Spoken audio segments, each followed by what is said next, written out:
At my best friend's wedding, a girl lunged forward and caught the bouquet, only for it to slip from her hands and land squarely in my arms. My best friend, Lauren Walker, beamed at me. Madison, looks like you're the next bride. The guests exchanged knowing glances and turned toward my boyfriend of 8 years, Mason Ryder, the CEO of the Ryder Group.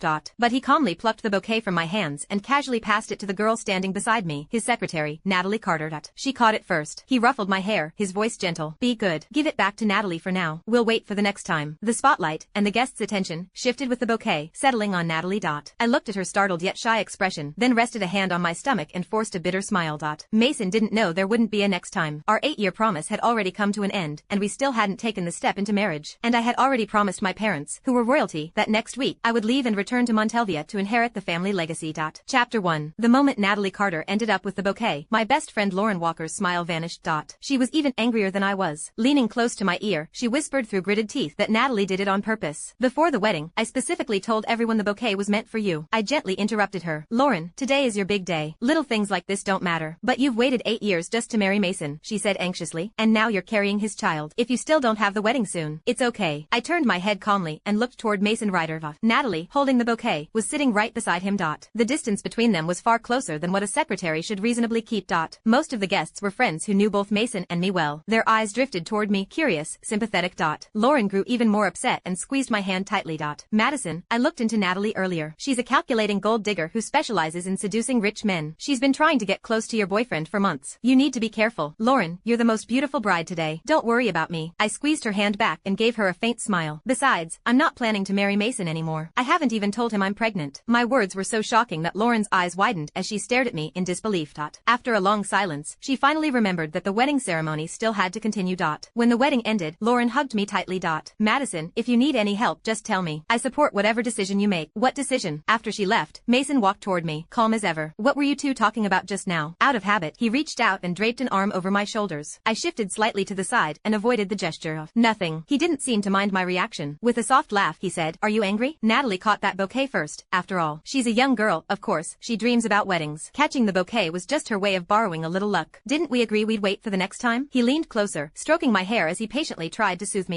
Why care so much about Lauren's bouquet? When we get married, I'll prepare an even more beautiful one for you. You can have as many bouquets as you want. Silently, I curled my fingers into my palm and looked straight into his eyes. Can we get married this month then? Lauren and I made a promise when we were kids. Whoever married first, the other would marry right after. We would be each other's bridesmaids and witness each other's happiness. The air seemed to freeze. Mason's hand, which had been brushing my hair, paused midair. A few seconds later, he chuckled lightly. You're still taking childhood jokes seriously? I'm the CEO of the Ryder Group. A wedding can't be thrown together so hastily. Don't rush. I promise you, it will be the most perfect wedding. Bitterness surged quietly in my chest. Every time a conflict arose, he would make promises about next time, about that future wedding. 8 years had passed, and I was still waiting for the day that promise would come true. But now, I had decided to go home. I wouldn't wait any longer. The car moved silently through the night before stopping in front of my villa. Mason unfastened his seatbelt, apparently assuming the tension between us had already passed. Out of habit, he leaned toward me, trying to kiss me. I raised my hand and pressed it lightly against his shoulder. I'm tired, Mason. He froze and stared into my eyes for a few seconds. Finally, he patted my shoulder gently. Being a bridesmaid is tiring. Get some rest. Natalie said she couldn't get a taxi and is still at the venue. I'll go back and pick her up. It wouldn't be safe to leave her there alone. I nodded calmly, but Mason didn't move right away.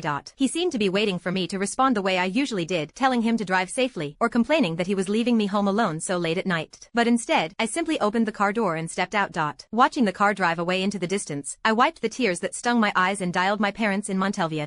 Mom, Dad, I agreed to fulfill the marriage arrangement and marry Devin Ryder. Chapter 2. When my parents learned that I was pregnant, they were overjoyed. They said the child was a descendant of the royal family. They would never allow him to carry the stigma of being an illegitimate child. He would be given the best future possible. They also told me that Devin had already prepared several wedding plans for me to choose from. I booked a flight for 3 days later. After returning to the villa, I began clearing out the bedroom drawers, years of keepsakes I had carefully saved, the love letters Mason had written to me and the photos we had taken together. By the time I finished packing my luggage, Mason came home. You're still up this late? His gaze swept over the messy closet and the suitcase beside it. His tone was relaxed. Why are you suddenly sorting through clothes and organizing the closet? Going on a trip? I didn't answer his question. Instead, I asked calmly, did you take Natalie home? Yeah, her apartment's pretty remote. It really is hard to get a taxi there. Oh, I lowered my head and turned to leave. The next second, Mason wrapped his arms around me from behind. The rose perfume clinging to him made me feel slightly nauseous. It was Natalie's scent. Instinctively, I pushed him away. His body stiffened. He looked at me for 2 seconds, then let out a laugh. You're still mad about the bouquet? Don't be so petty. He stood up, loosening his tie, his tone held helpless, like he was coaxing a child. Alright, I'll order you a bigger bouquet tomorrow. Let's wash up and get some sleep. I've got a meeting in the morning. With that, he headed toward the bathroom. I watched his back and said softly, I promised my parents I'd return to Montelvia to get married in a week. Mason's hand froze on the bathroom doorknob. When he turned back, his patience had clearly run out. His brows knit together in irritation. Madison, stop making trouble. I told you, I'm the CEO. I can't just impulsively throw together a wedding without any planning. Marriage is something between the two of us. We can't rush into it.